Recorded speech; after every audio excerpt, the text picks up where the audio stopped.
So what is up, guys? Nick here, helping you to master your technology. iPhone 10 versus iPhone XS, virtually identical looking devices. In this video, I want to make this video where we talk about which one is kind of worth it to buy here in 2022. Now, when it comes to the build and body, this is one of the areas where they're like, well, how could you say it was one of the worst options? Yes, the iPhone 10 was targeted as a $1,000 customer who's going to pay $1,000 for the phone, as was the iPhone XS. But because this phone exists and it has the better overall internals, you will be able to skip out on the iPhone 10 right now, even though it does still have a premium build. Either one you go with here, though, you know, they do still feel like they were targeted a premium customer. I would challenge you to find me a phone that costs around these prices, $250 to $350 on the used market, and tell me it feels more premium than these. I highly doubt you're going to find a phone like that feels more premium and has the latest and greatest current software. It just doesn't really exist. Have stainless steel on them, so you're not going to feel no different there. Buttons are in the same location. The iPhone XS is a little bit heavier, only 3 grams though, so it's not really that noticeable. And the IP68 versus IP67, that's kind of a big deal. It's a lot more durable when it comes to dust and water resistance. So it's the phone I would pick up for sure if I was choosing between these two devices right here. They're very comfortable with the curved bodies. They just kind of wrap into the palm right there. Kind of easy to one hand with 5.8-inch displays here. They're not that large or not too small either, so they give you a nice amount of room. For some people, these were the perfect size. Now, displays are actually identical. So either one you go with here, you will have the same exact display. It's a Super Retina OLED. They do both have 3D touch on both of them, and they both do have dark mode, night shift, true tone, all the same features you'll find on the latest versions of the displays, and they're beautiful. They do have those deep, rich blacks, and they do have nice contrast on either display.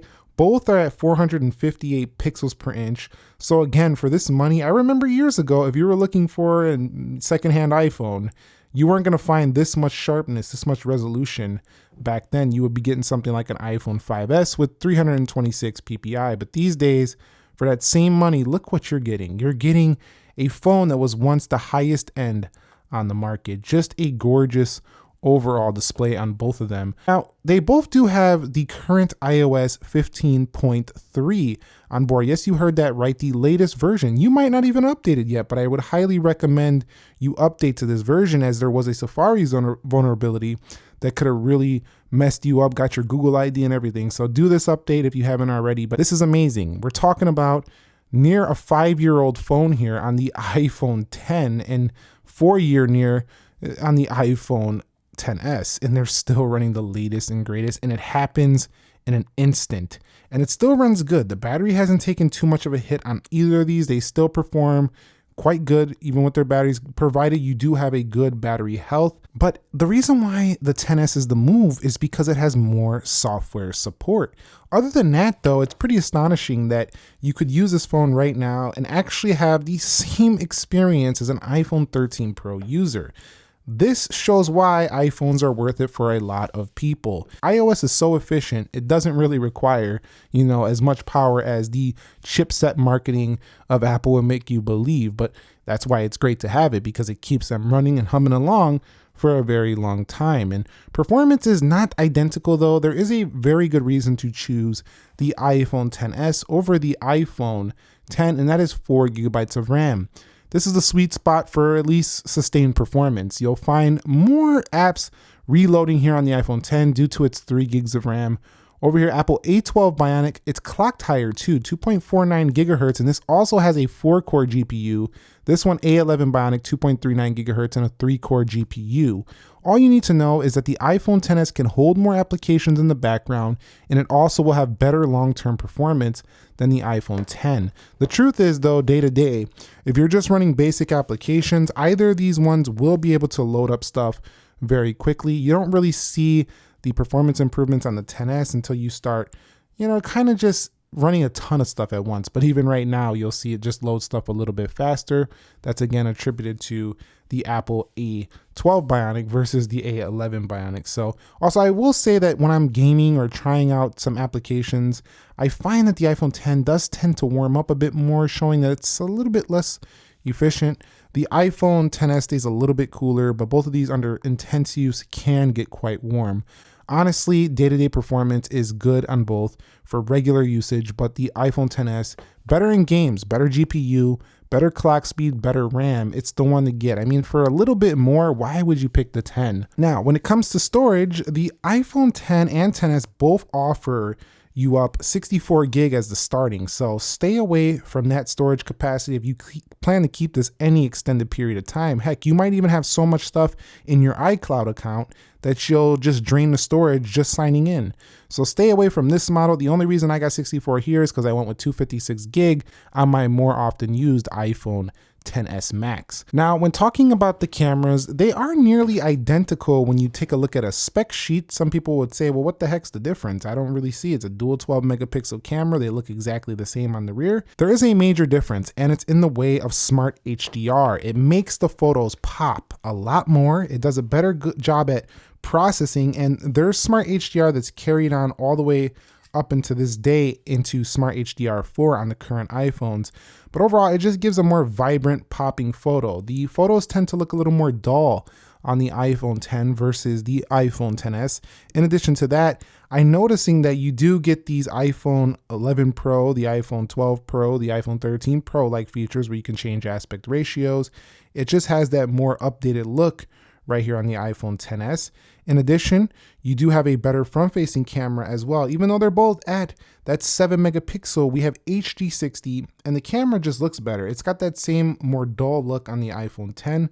So if you're looking for the better option for camera, I think straight out of camera, the iPhone XS is the winner. Because of that Smart HDR, video was also improved for the iPhone XS. Not by a whole ton, but it's pretty visible right here. Let me go ahead and put this in 4K 60. It's pretty visible. It carries over into the video. It just looks a little bit more vibrant, a little bit more, I think, enjoyable. So go with the XS if you want the better camera. It's clearly that as well. It's not like a major change like the iPhone 11 Pro was, but it was definitely enough to justify, if you're going to get one right now, it's definitely enough to justify paying an extra $50 or so to get the XS over the 10. Now, on the topic of battery life, both of these phones will provide you with at least a day. I talked about this earlier. The thing is, though, is neither of these are super impressive. If you're a heavy user, you're going to drain these. You'll probably need to charge midday. Any type of heavy user will need to do that on these phones, but they're not terrible. They're really not. They can do about 5 hours screen time or so, maybe 5.5, depending on how you use it, but they're not gonna be no crazy 9 hours, 10 hours. They're not gonna be like no Pro, or they're not gonna be like no Max phone. So keep that in mind. Being iOS, they have amazing standby time, and Face ID seems to work quite the same on both. It literally, like, if you had a 10 at the time, the XS wasn't really worth the upgrade for a lot of people.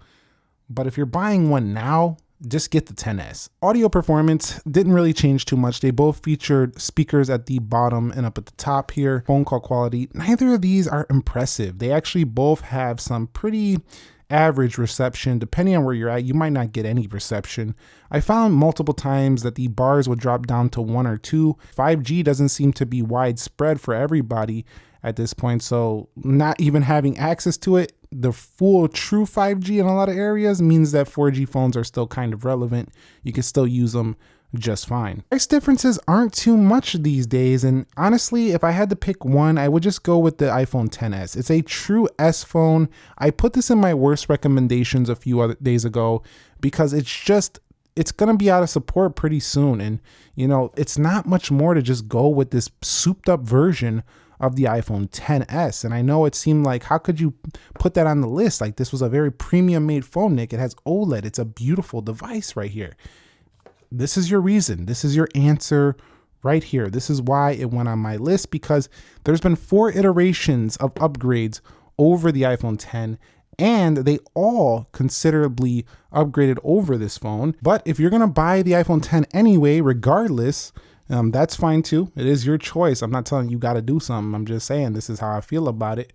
You can go ahead and rest assured it will still function fine. It'll still feel nice if you get it anyway. But for slightly more, you will get a better camera here. That's guaranteed. You won't get too much better battery life. They're pretty similar, but you will get a more durable build with the IP68. You will get yourself faster performance with the A12 Bionic chipset, which is also 7 nanometer versus 10 nanometer. And overall, it's just a phone that should last you quite a bit longer, maybe a year to a year and a half, maybe 2 years longer than the iPhone 10. Which one would you pick at this point? Do you think I'm justified in saying this is one of the worst recommendations right now just because of the 10s and the other upgrades? Or do you think you'd rather save your $25 to $50 or so, maybe $100 depending on where you look, and just still go with this iPhone 10 now that it's so cheap? And I gotta say, it still functions fine. I'm not saying it's a horrible device.